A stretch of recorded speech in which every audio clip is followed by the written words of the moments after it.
Hello everyone, welcome to EduTribe. Today's topic is solutions. तो let's start.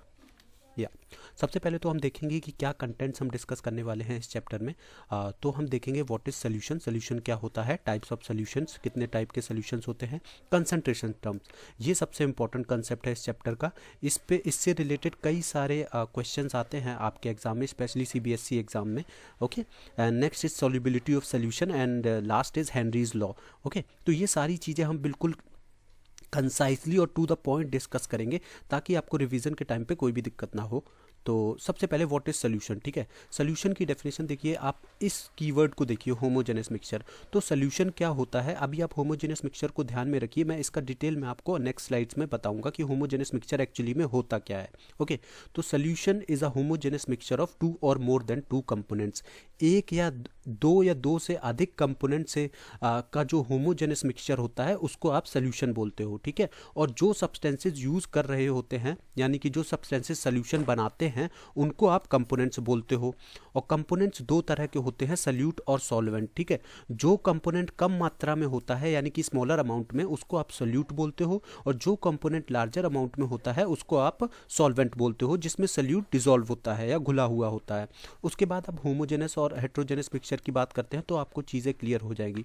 Homogeneous mixture वो होता है कि जिसमें जब दो से अधिक चीज़ें मिक्स करी जाती हैं इस तरीके से कि आपको मैटर का सिर्फ एक ही फेज दिखता है, और आपको उस सोल्यूशन को देख के आप ये बिल्कुल भी नहीं बता सकते कि इसमें कौन कौन सी चीज़ें मिली हुई हैं या घुली हुई हैं, राइट। अगर आप कॉफ़ी को देखोगे तो आपको एक लिक्विड फेस दिखेगा, सिर्फ आप ये नहीं बता सकते उसको देख के कि इसमें चीनी भी मिली हुई है, इसमें कॉफ़ी भी मिली हुई है, राइट।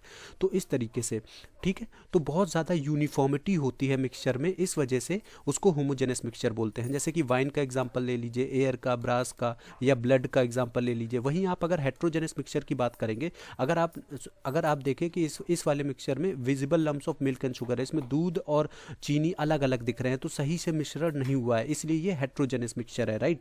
उसके बाद अगर आप एक और एग्जांपल लें, अगर आप ब्लड का सैंपल लें, ठीक है, अगर आप उसको मैक्रोस्कोपिक लेवल पे देखें, मतलब बहुत बड़े पैमाने पे देखें, अगर उसको मैग्नीफाई ना करें, तो आपको एक फ्लूइड दिखेगा, मतलब एक लिक्विड फेज दिखेगा मैटर का। उसमें आप देखोगे, आप ये नहीं पता लगा पाओगे कि ब्लड के अंदर और क्या क्या चीज़ें हैं। लेकिन अगर आप उसी चीज़ को मैग्नीफाई करोगे तो आपको दिखेगा कि ब्लड के अंदर वाइट ब्लड सेल्स होते हैं, प्लेटलेट्स होते हैं, रेड ब्लड सेल होते हैं, प्लाज्मा भी होता है, राइट। तो वो फिर हेट्रोजेनस मिक्सचर आपको दिखता है। तो होमोजेनस मिक्सचर ये रहा और हेट्रोजेनस मिक्सचर ये रहा। आई होप आपको होमोजेनस मिक्सचर का कंसेप्ट क्लियर होगा। तो सोल्यूशन क्या होता है, सोल्यूशन एक होमोजेनस मिक्सचर होता है, टू या more than two components, right. उसके बाद टाइप्स ऑफ सोल्यूशन की बात करते हैं। अगर आप टाइप्स ऑफ सोल्यूशन की बात करें तो सल्यूट और सॉल्वेंट के नेचर पे तीन तरह के सोल्यूशन होते हैं, गैसियस सोल्यूशन, सॉलिड सोल्यूशन और लिक्विड सोल्यूशन। गैसियस सोल्यूशन जिसमें दोनों कंपोनेंट गैस होते हैं, लिक्विड सोल्यूशन जिसमें एक कंपोनेंट वाटर होता है, दूसरा कंपोनेंट जिसमें दोनों कंपोनेंट लिक्विड भी हो सकते हैं या एक कंपोनेंट गैस हो सकता है, राइट। जैसे कि ये एग्जांपल देखिए, O2 gas dissolved in water. Next is solid solution. Solid solution का एग्जांपल अलॉयज है, जैसे ब्रास हो गया, स्टील हो गया, ये जितने भी अलॉयज है ये सब सॉलिड सोल्यूशंस के एग्जांपल हैं। ओके, उसके बाद different methods to express concentration of solution. ये बहुत इंपॉर्टेंट कंसेप्ट हैं, इससे बेस्ड कई सारे क्वेश्चंस आते हैं आपके एग्जाम में। तो एक एक करके हम सारे कंसेप्ट डिस्कस करेंगे, देख लेते हैं कि कौन कौन से कंसेप्ट हैं। Molarity, molality, normality, mole fraction, parts per million, mass percent, volume percent and mass by volume percentage, ये सारे कंसेप्ट हमको डिटेल में देखने हैं। ओके, तो इन कंसेप्ट को स्टार्ट करने से पहले सबसे पहले देखते हैं मोल क्या होता है। इस वर्ड का यूज़ सबसे ज़्यादा होगा आगे की स्लाइड्स में, तो सबसे पहले मोल देखते हैं। मोल क्या होता है, मोल एक तरह की यूनिट होती है मेजरमेंट की, ठीक है। इससे आप अमाउंट ऑफ सब्सटेंस मेजर करते हो, ठीक है, कि कितनी मात्रा आप ले रहे हो किसी सब्सटेंस की, वो आप मोल से मेज़र कर सकते हो। लेकिन कोई बोलेगा कि हम मोल ही क्यों यूज़ करते हैं, हम केजी क्यों नहीं यूज़ कर सकते, अगर मास की, अगर हमें किसी सब्सटेंस का अगर अमाउंट ही मेज़र करना है। तो वहाँ पे देखिए मोल क्या होता है, मोल हम बहुत छोटे लेवल पे यूज़ करते हैं। जब हम एटॉमिक लेवल पे बात करते हैं, इलेक्ट्रॉन्स के लेवल पे या मॉलिक्यूलर लेवल पे चीज़ों की बात करते हैं, तो वहाँ आप केजी का इस्तेमाल नहीं कर सकते मेज़र करने में, वहाँ आपको और छोटी यूनिट चाहिए होगी, तो उस जगह पे आप मोल यूज़ करते हो। इसकी स्टैंडर्ड डेफिनेशन क्या होती है मोल की, इसकी स्टैंडर्ड डेफिनेशन होती है, it is defined as exactly 6.02 into 10⁻23 particles, जो कि क्या हो सकते हैं, एटम, मॉलिक्यूल्स, आयन और इलेक्ट्रॉन्स। ये इसकी डेफिनेशन है, ठीक है। उसके बाद अब मूव करते हैं मोल फ्रैक्शन। ये बहुत इंपॉर्टेंट कंसेप्ट है, इस पे सीबीएसई पे कई बार क्वेश्चन आया है, 2 मार्क्स में पूछा गया है। ठीक है, तो मोल फ्रैक्शन कैसे कैलकुलेट करते हैं? मोल फ्रैक्शन कैलकुलेट करते हैं, अगर आप मोल फ्रैक्शन ऑफ सल्यूट की बात करें तो इसका फॉर्मूला होता है total moles of salute upon total moles in solution. तो न्यूमरेटर में आपके सल्यूट के मोल्स रहेंगे और डिनोमिनेटर में आपके टोटल मोल्स ऑफ सॉल्यूशन रहेंगे। ओके, तो उसी तरीके से अगर मोल फ्रैक्शन ऑफ सॉल्वेंट आपको कैलकुलेट करना है तो न्यूमरेटर में आपके सॉल्वेंट के मोल्स रहेंगे और डिनोमिनेटर में आपके सॉल्यूशन के मोल्स रहेंगे। तो इसका फॉर्मूला हो जाएगा capital N upon n plus n. ठीक है, यहाँ पे स्मॉल एन आपके मोल्स ऑफ सल्यूट हैं और कैपिटल एन आपके मोल्स ऑफ सॉल्वेंट हैं। तो इन दोनों का सम हमेशा 1 के बराबर होता है, क्योंकि फ्रैक्शन कभी भी 1 से ज़्यादा नहीं हो सकता, राइट। तो उसकी डेफिनेशन अगर आप देखो, स्टैंडर्ड डेफिनेशन, तो वो होती है it is the number of moles of one component to the total number of moles of all the components present in the solution. Okay, तो ये मोल फ्रैक्शन की बेसिक डेफिनेशन है मोल फ्रैक्शन की। उसके बाद अब हम मूव ऑन करते हैं मोलैरिटी पे। ठीक है, मोलैरिटी क्या होता है? जब भी आप सोल्यूशन का कंसंट्रेशन जब भी आप किसी या सोल्यूशन का कंसंट्रेशन आपको नापना है, ठीक है, स्पेशली अगर वो लिक्विड सोल्यूशन हो, ठीक है, तो वो कैसे वो आप वॉल्यूम लेवल पे उसमें डील करोगे। ठीक है, जब भी आप कंसंट्रेशन कैलकुलेट कर रहे हो और वहाँ पे वॉल्यूम इन्वॉल्व्ड है तो वहाँ पे मोलैरिटी यूज़ में आएगी। ठीक है, यानी कि मोलैरिटी का आपको देखने को मिलेगी। जैसे इसकी डेफिनेशन क्या होती है कि 1 लीटर सोल्यूशन में कितने मोल्स ऑफ सल्यूट हैं उसको आप मोलैरिटी बोलोगे। इसको मोलर कंसंट्रेशन भी बोला जाता है। चूंकि मोलैरिटी देखिए आप बोल सकते हो कि वॉल्यूम पे डिपेंड करती है, तो ये फंक्शन टेम्परेचर का एक फंक्शन होती है। मतलब कि अगर टेम्परेचर में कुछ चेंज होगा तो मोलैरिटी भी चेंज होगी, क्योंकि वॉल्यूम टेम्परेचर के हिसाब से चेंज होती है, राइट। तो मोलैरिटी की डेफिनेशन क्या हुई? मोलैरिटी की डेफिनेशन हुई कि 1 लीटर सोल्यूशन में कितने मोल्स ऑफ सल्यूट हैं उसको आप मोलैरिटी बोलोगे। तो इसकी यूनिट क्या होगी? इसकी यूनिट होगी मोल पर लीटर। ठीक है, ये आपको याद रखना है कि मोलैरिटी की जो यूनिट होती है दैट इज मोल पर लीटर। ओके, या उसके बाद मूव ऑन करते हैं मोलैलिटी पे। देखिए, मोलैलिटी हमेशा क्या होती है कि मास पे कैलकुलेट की जाती है। ठीक है, कि मतलब 1 kg सॉल्वेंट में कितने number of moles of solute हैं, तो ये मोलैलिटी हो जाएगी आपकी। इसको स्मॉल एम से भी डिनोट करते हैं। आई होप आपको समझ में आया होगा। चूंकि ये मास पे डिपेंडेंट है इसलिए ये टेम्परेचर के साथ चेंज नहीं होती मोलैलिटी। ओके, तो ये 2 इंपॉर्टेंट पॉइंट है मोलैलिटी से जुड़े। नेक्स्ट इज या कंपैरिजन देखते हैं। तो कंपैरिजन ये है कि दोनों ही मोलैरिटी और मोलैलिटी दोनों ही कंसंट्रेशन नापने के काम में आती हैं। डेफिनेशन मैंने आपको बताई दी है कि मोलैरिटी का मतलब होता है कि जब आप पर लीटर सोल्यूशन में नंबर ऑफ मोल्स कि 1 लीटर सोल्यूशन में कितने नंबर ऑफ मोल्स हैं उसको वो मोलैरिटी हो जाता है, और 1 kg सॉल्वेंट में कितने मोल्स ऑफ सल्यूट हैं वो मोलैलिटी हो जाती है। ठीक है, यहाँ पे आपको ध्यान में ये रखना है कि यहाँ पे सोल्यूशन लेवल पे काम होता है, यहाँ पे सॉल्वेंट कंसिडर करते हैं, और मोलैरिटी को कैपिटल एम से डिनोट करते हैं, मोलैलिटी को स्मॉल एम से। ओके, इन दोनों की यूनिट आप देख लेना कि इसकी मोल पर केजी होगी, इसकी मोल पर लीटर। Next is normality. ठीक है, नॉर्मेलिटी का मतलब होता है कि number of gram equivalents dissolved in 1 litre of solution. ठीक है, तो 1 लीटर सोल्यूशन में कितने number of gram equivalents of solute dissolve हैं उसको आप नॉर्मेलिटी बोलते हो। यहाँ पे फिर हम वॉल्यूम लेवल पे बात कर रहे हैं। ठीक है, लेकिन यहाँ पे मोल्स की जगह आप क्या हो गया, नंबर ऑफ ग्राम इक्विवेलेंट्स। ठीक है, मोलैरिटी में नंबर ऑफ मोल्स होते थे सल्यूट के और नॉर्मेलिटी में नंबर ऑफ ग्राम इक्विवेलेंट्स होते हैं। अब ये ग्राम इक्विवेलेंट क्या होता है ये हम नेक्स्ट स्लाइड में डिस्कस करेंगे।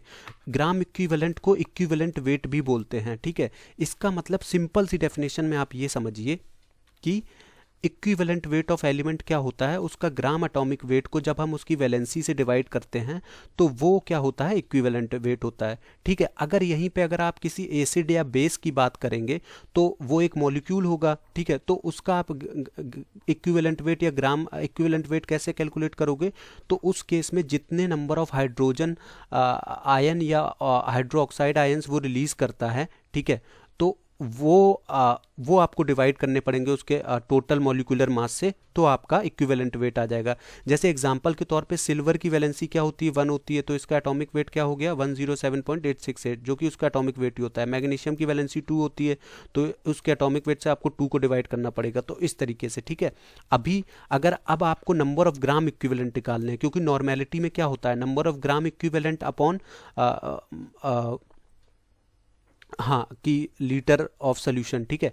तो नंबर ऑफ ग्राम इक्विवेलेंट क्या होंगे कि weight of substance in gram upon equivalent weight of the substance. तो इस तरीके से आप number of gram equivalent calculate कर सकते हो, राइट। तो इसका मैं एक छोटा सा एग्जांपल लेता हूं। जैसे आपको इक्विवेलेंट मास ऑफ बेस का कैलकुलेट करना है, तो molecular mass upon number of replaceable OH ions, ठीक है। तो वही मैंने बताया था कि वैसे कैलकुलेट करोगे। तो अगर आप NaOH की बात करो, तो NaOH में नंबर ऑफ हाइड्रोक्साइड आयन कितना होता है, 1 होता है। तो इक्विवेलेंट मास ऑफ NaOH क्या होगा, टोटल इसका एटॉमिक वेट का सम अपॉन एक हाइड्रोक्साइड रिप्लेस हुआ है तो अपॉन 1, तो 40 आ जाएगा, ठीक है। अगर इसी तरह से आपका इसका कैलकुलेट करना है तो आप इसका भी कैलकुलेट कर सकते हो, राइट। उसके बाद पार्ट्स पर मिलियन। देखिए पार्ट्स पर मिलियन क्या होता है कि जब आप बहुत डाइल्यूट मतलब बहुत डाइल्यूट सोल्यूशन होता है ना, बिल्कुल भी जो बहुत कम गाढ़ा होता है, ठीक है, कि कंसंट्रेशन बहुत ज़्यादा कम होती है, तब वहाँ पे आपको पार्ट्स पर मिलियन यूज़ करना होता है। तो इसकी देखिए परसेंटेज का मतलब क्या होता है, जब कोई आप 100 बेस लेके चलते हो, उसमें से आप चीज़ें कैलकुलेट करते हो, तो आप परसेंटेज बोलते हो उसको, ठीक है। यानी कि अगर 100 यूनिट में कोई चीज़ 30 यूनिट है तो 30% हुई, ठीक है। उसी तरह पार्ट्स पर मिलियन में क्या होगा, पार्ट्स पर मिलियन में जब आप मिलियन लेके चलोगे बेस, ठीक है, यानी कि 10 लाख जब आप बेस लेके चलोगे, तो वहाँ पे आप पार्ट्स पर मिलियन हो जाएगा, ठीक है। तो इसका मतलब यही होता है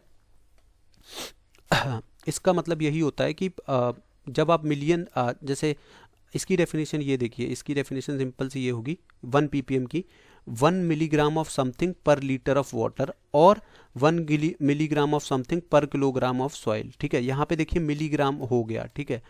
तो इस तरीके से अब इसको छोड़िए, मैं आपको फॉर्मूले से समझाता हूँ। देखिए इसका पार्ट्स पर मिलियन का फॉर्मूला ये होता है कि mass of solute upon mass of solution into 10⁶। अब ये 10⁶ क्यों आया, ये 1 मिलियन को दर्शा रहा है। यहाँ पे 1 मिलियन में कितने 10 लाख होते हैं, ठीक है। तो 10⁶। अब देखिए मतलब कि इसका मतलब ये हुआ कि पर मिलियन मास ऑफ सोल्यूशन में कितने मास ऑफ सल्यूट है, उसको आप पार्ट्स पर मिलियन बोलोगे, ठीक है। यानी कि इसका जो एग्जैक्ट ये फॉर्मूला कैसे आया कि पर मिलियन मास ऑफ सोल्यूशन में, मतलब ये 10⁶ यहाँ पे होता है, ठीक है। लेकिन अब ये डिनोमिनेटर में है, तो ये ऐसे ऊपर न्यूमरेटर में ऐसे मल्टीप्लाई हो जाएगा जाके, ठीक है। तो बेसिकली मतलब पर मिलियन सोल्यूशन में, ओके, पर मिलियन मास ऑफ सोल्यूशन में कितने मास ऑफ सल्यूट हैं, वो पार्ट्स पर मिलियन बोलते हैं उसको आप, ठीक है। आप इस तरीके से समझिए इसको।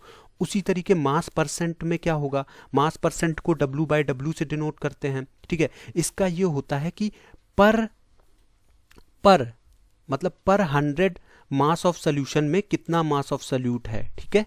तो ये आपको याद रखना है, ठीक है। उसमें क्या होता है कि पर मिलियन मास ऑफ सोल्यूशन में कितना मास ऑफ सल्यूट है, इसमें पर 100 यानी कि पर 100 मास ऑफ सोल्यूशन में कितना मास ऑफ सल्यूट है, ठीक है। अगर आप ये समझिए कि अगर टोटल अगर आप ग्राम लेवल पे बात करो, ठीक है, अगर 300 ग्राम का एक सोल्यूशन है, ठीक है, अब आपको इसका मास परसेंट कैलकुलेट करना है, ठीक है। और इसमें आप ये समझिए कि 20 ग्राम क्या है, 20 ग्राम इसमें टोटल आपका सल्यूट है। तो आप इसकी मास परसेंट कैसे कैलकुलेट करोगे, इसकी मास परसेंट कैसे कैलकुलेट करोगे कि आप 100 ग्राम सोल्यूशन का उठाओगे, ठीक है, और उसमें फिर आप देखोगे कि मास ऑफ सल्यूट कितना है। सपोज करो 100 ग्राम में कि आप 100 ग्राम में सिर्फ 10% मास ऑफ सोल्यूशन है, मास ऑफ सल्यूट है, तो 10/100 अगर करोगे, ठीक है,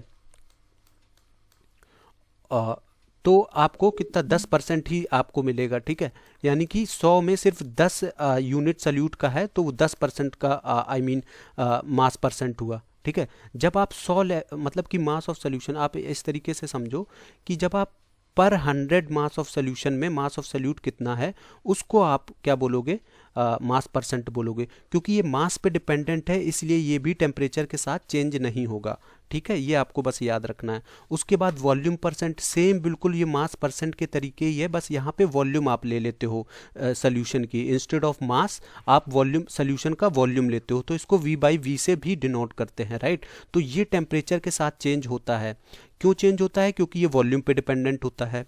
उसके बाद अब हम मूव करते हैं मास बाय वॉल्यूम परसेंट पे, इसको W/V से डिनोट करते हैं। इसमें हम सल्यूट का मास लेते हैं और सोल्यूशन का वॉल्यूम लेते हैं, ठीक है, और पर 100 ml ऑफ सोल्यूशन, ठीक है। तो इसकी स्टैंडर्ड डेफिनेशन है कि मास ऑफ सोल्यूट डिजॉल्व्ड इन दी पर 100 ml ऑफ सोल्यूशन, मतलब सोल्यूशन का आपको 100 ml लेना है, ठीक है, उसमें आपको ये पता करना है कि मास ऑफ सोल्यूट कितना डिजॉल्व्ड है, तो इसका फॉर्मूला ये है, ओके। उसके बाद मोलैलिटी और मोलैरिटी में रिलेशन क्या होता है, ये बहुत इंपॉर्टेंट है, इस पे कई बार डायरेक्ट क्वेश्चन आ जाता है। तो molality M is equal to molarity into 1000 upon 1000 into D minus molarity into M2। अब ये यहाँ पे M2 और D क्या है? M2 है आपका मोलर मास ऑफ सोल्यूट और D है डेंसिटी ऑफ सोल्यूशन ग्राम पर सेंटीमीटर क्यूब में, ठीक है। तो ये रिलेशन आपको याद रखनी है मोलैलिटी और मोलैरिटी के बीच, relation between molarity and molality. Next is solubility, ये बहुत इंपॉर्टेंट कंसेप्ट है सोल्यूशन में। सॉल्युबिलिटी क्या होती है? सॉल्युबिलिटी ये होती है कि किसी भी गिवन सॉल्वेंट में कितना maximum amount of solute dissolve हो सकता है, ठीक है, तो उसको आप सॉल्युबिलिटी बोलोगे। कि अगर आपको पानी दे रखा है, उसमें आपको चीनी घोलनी है, तो कितनी चीनी उसमें मैक्सिमम से मैक्सिमम घुल सकती है, उसको आप सॉल्युबिलिटी बोलोगे उस सोल्यूशन की। तो सॉल्युबिलिटी किन 4 चीज़ों पे डिपेंड करती है? नेचर ऑफ सल्यूट और सॉल्वेंट, टेम्परेचर एंड प्रेशर। तो आपको ये 2 चीज़ें बहुत अच्छे से याद रखनी है कि सॉल्युबिलिटी टेम्परेचर और प्रेशर पे डिपेंड करती है। अब देखिए, सॉल्युबिलिटी के आधार पर सोल्यूशन 2 तरीके के हो सकते हैं, सैचुरेटेड और अनसैचुरेटेड। अब सैचुरेटेड और अनसैचुरेटेड सोल्यूशन क्या होते हैं ये हम देख लेते हैं। देखिए, सैचुरेटेड सोल्यूशन का मतलब यह है कि कोई भी चीज़ सैचुरेट हो चुकी है, अब उस पे आप उस पर्टिकुलर पॉइंट से ज़्यादा कोई भी काम नहीं कर सकते, ठीक है।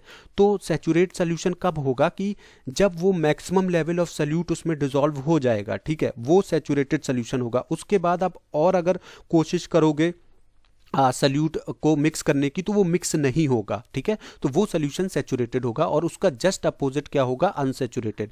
अनसैचुरेटेड में ये होगा कि मैक्सिमम पॉइंट नहीं रीच किया होगा, आप अभी उसमें और सल्यूट अगर मिक्स करोगे तो वो मिक्स होता जाएगा, मतलब डिसॉल्व होता जाएगा, मतलब सोल्यूशन अभी भी अनसैचुरेटेड है। लेकिन एक पॉइंट ऐसा आएगा कि उसके बाद अब और अगर आप सल्यूट डालोगे तो वो उसमें डिसॉल्व नहीं होगा, तो वो सैचुरेशन पॉइंट होता है, ओके।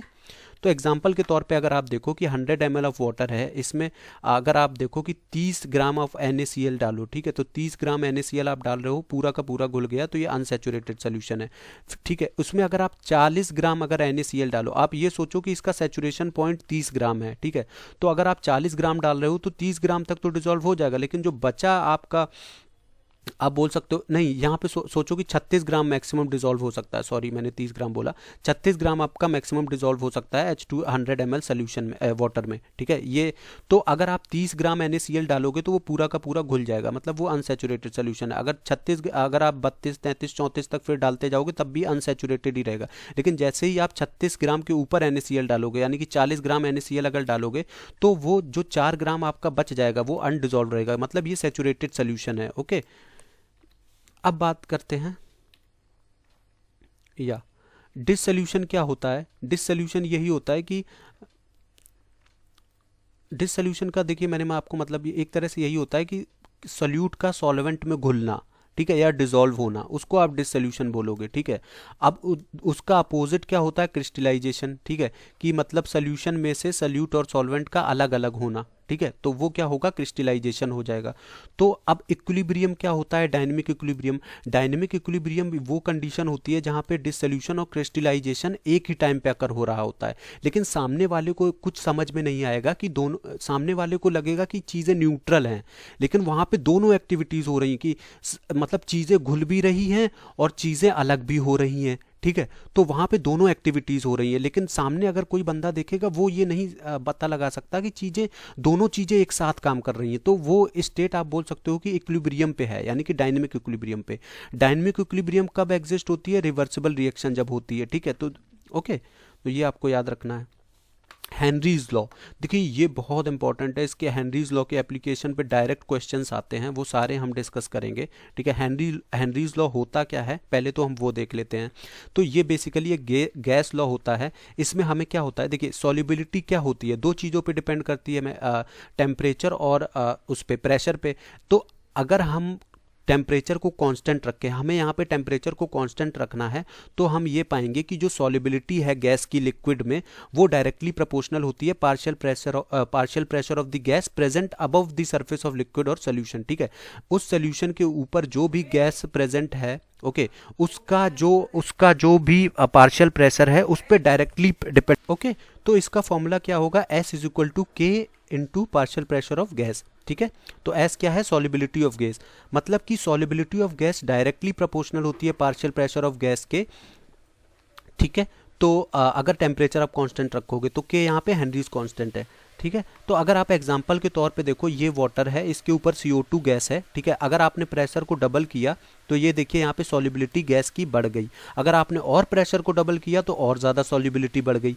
तो यही हेनरीज लॉ होता है। अब इसके कुछ देखिए, अगर एक और मैं आपको ग्राफिकली दिखाता हूँ चीज़ें, ठीक है। ये एक सोल्यूशन है, ये गैस है, ठीक है। जब आपने ऊपर से प्रेशर, ये यहाँ से आप प्रेशर अप्लाई कर रहे हो, जैसे ही आप प्रेशर को इंक्रीज करोगे, देखिए जो सोल्यूशन है, लिक्विड सोल्यूशन, उसमें गैस की सॉल्युबिलिटी बढ़ गई। More gas molecules are soluble at higher pressure. तो यही हेनरीज लॉ कहता है कि solubility is directly proportional to partial pressure. ये बहुत इंपॉर्टेंट है, राइट। उसके बाद एप्लीकेशन ऑफ हेनरीज लॉ। तो अगर आप सोडा बोटल्स की बात करो तो सोडा बोटल्स में क्या होता है कि जितनी भी आपकी कोल्ड ड्रिंक्स होती हैं उसमें CO2 डिजॉल्व होती है, ठीक है, CO2 गैस। तो ज़्यादा से ज़्यादा उसमें CO2 गैस को सॉल्युबिलिटी करने के लिए क्या होता है कि जो बोतल को जो सील किया जाता है वो बहुत ही हाई प्रेशर में सील किया जाता है, ताकि ज़्यादा से ज़्यादा CO2 डिजॉल्व हो सके। तभी तो आप देखते हो कि जब आप बोतल को खोलते हो तो एकदम से आवाज़ आती है, एकदम से फिश की आवाज़ आती है, ठीक है। तो उसका मतलब ये होती है कि हाई प्रेशर में आपने बॉटल को सील किया होता है तो एकदम से CO2 रिलीज होती है। और अगर आप थोड़ी देर के लिए उसको खुला छोड़ देंगे तो सारी CO2 उसकी क्या होती है? रिलीज हो जाती है, क्योंकि प्रेशर कम होता जाता है। तो क्या होती है, गैस क्या होती है कि निकलने लगती है, मतलब गैस की सॉल्युबिलिटी कम होने लगती है। तो कुछ ही देर में वो कोल्ड ड्रिंक बिल्कुल आप बोल सकते हो कि फ्लैट हो जाती है, मतलब उसमें CO2 का कंसंट्रेशन बिल्कुल कम हो जाता है, राइट। उसके बाद अगर आप एप्लीकेशन की बात करो तो वो होता है डीप सी जो डाइवर्स होते हैं, ठीक है। एक बेंट्स नाम की इलनेस होती है, उसमें क्या होता है कि बॉडी में सबसे पहली बात तो क्या होता है कि जब वो नीचे जाते हैं तो प्रेशर बढ़ता है। तो प्रेशर जब बढ़ता है तो उसमें क्या होता है कि वो जो सिलेंडर उनके पास होते हैं, उसको सिलेंडर में 3 गैस मिक्स होती है, नाइट्रोजन, ऑक्सीजन और हीलियम, ठीक है। ऑक्सीजन को डाइल्यूट करते हैं हम हीलियम से। क्यों करते हैं? क्योंकि जब हम नीचे जाते हैं तो प्रेशर बढ़ता है, तो ज़्यादा से ज़्यादा नाइट्रोजन क्या होती है, आपके ब्लड में डिजॉल्व होने लगती है, ठीक है। और जब आप ऊपर आओगे तो प्रेशर कम होगा, तो वही नाइट्रोजन की सॉल्युबिलिटी ब्लड में कम होती जाएगी। तो उससे क्या होगा कि आपका बबल्स फॉर्म होंगे तो नाइट्रोजन की वजह से मसल्स और टिश्यू पे बबल्स फॉर्म होने लगेंगे बॉडी में। तो क्या होगा, आपके टिश्यूज़ में और मसल्स में आपको दिक्कत आएगी, आपको बहुत पेन होगा, बहुत सारी आपको एक तरह से चीज़ें बॉडी में आपको परेशानी होने लगेगी, आपको वॉमिटिंग होने लगेगी।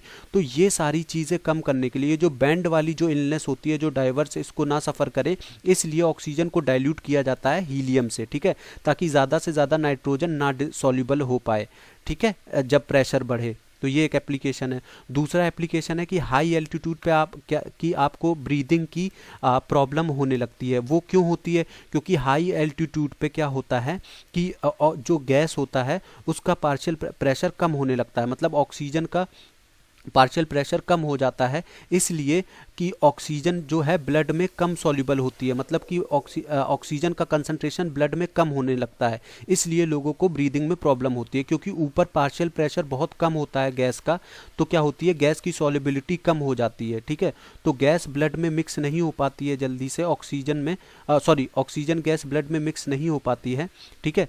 तो ऑक्सीजनेटेड ब्लड आपके ब्रेन को नहीं मिल पाता है, ठीक है, या आपकी बॉडी तक नहीं पहुंच पाता है, जिसके कारण आपको ब्रीदिंग प्रॉब्लम होने लगती है। तो ये एप्लीकेशन है हेनरीज लॉ के, इस पे डायरेक्टली क्वेश्चंस आते हैं। गाइज आई होप आपको सॉल्यूशंस चैप्टर के बेसिक्स क्लियर हुए होंगे। मैंने सारी चीज़ें इसमें कवर करी हैं जितनी एग्जाम में आती हैं। तो आज के वीडियो में बस इतना ही, मिलते हैं नेक्स्ट वीडियो में, बाय बाय।